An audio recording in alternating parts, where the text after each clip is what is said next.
Welcome back to the Woodcrafting Place. Ray Ruth in here. So we've got a great project for you today. So let's grab our coffee and get to it.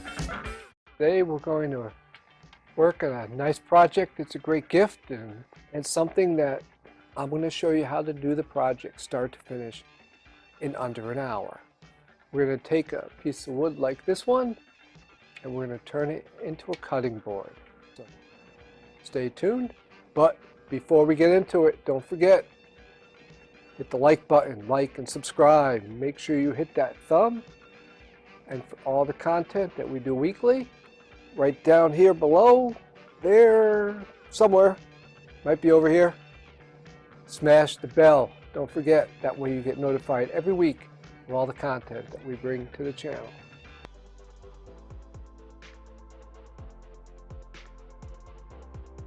The handy tip that I'm going to give you on how to do this project in under an hour. It's the clamps that we use.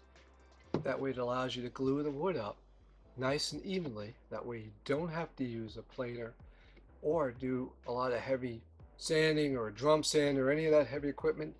A quick belt sanding.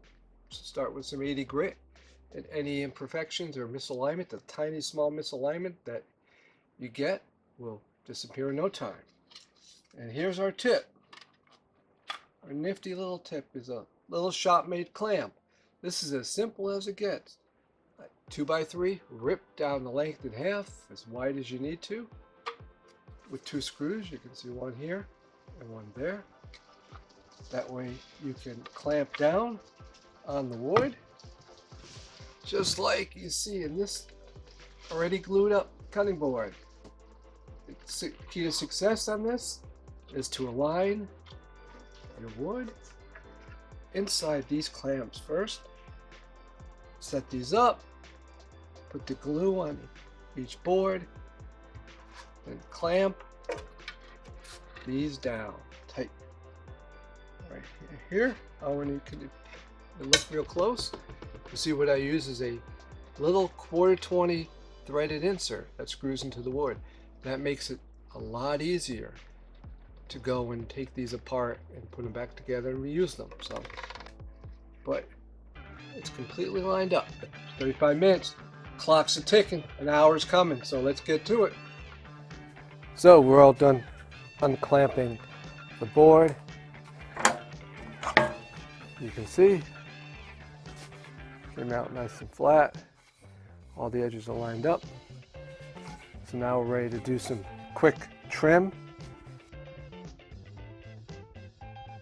Fortunately, because the board is still nice and flat, just a few little glue spots we need to clean up. Should take a quick hit with the belt sander.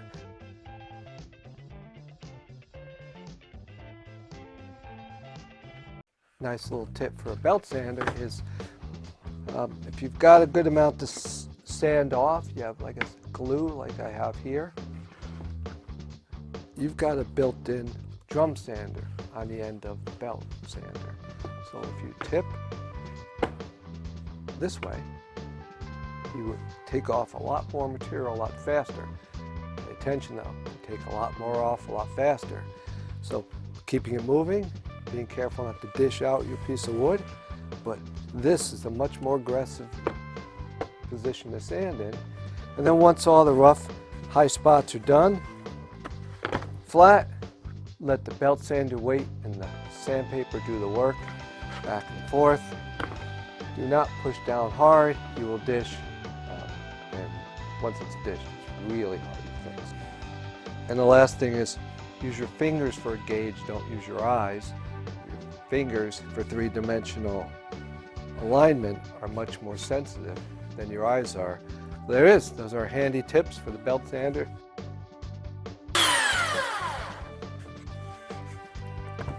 Okay, now the belt sander's done, we're going to route the edges. We've got a rough smoothness everywhere, so we're just going to do a quick little round over with the round over bit.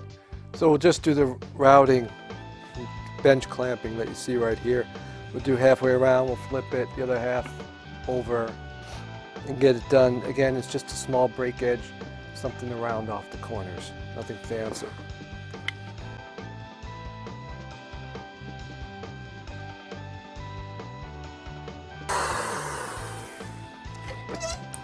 Now when you're routing, you want to try not to stall or pause anywhere with the router.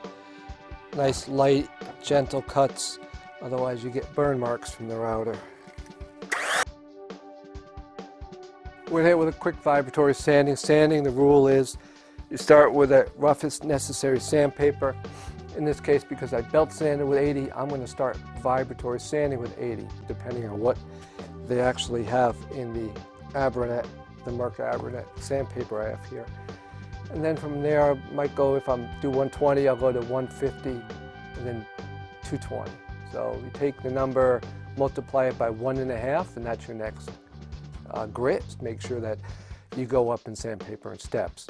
Because it's a cutting board, anything finer than 220 is kind of a waste of time. And I highly recommend this stuff, the Merca Abranet. As you can see, this box has been around so long that I had to tape it closed to hold the Abranet. And this stuff has been used, but the grit's still there. It's a really sturdy net that you can rinse out and clean. So we'll do that quick.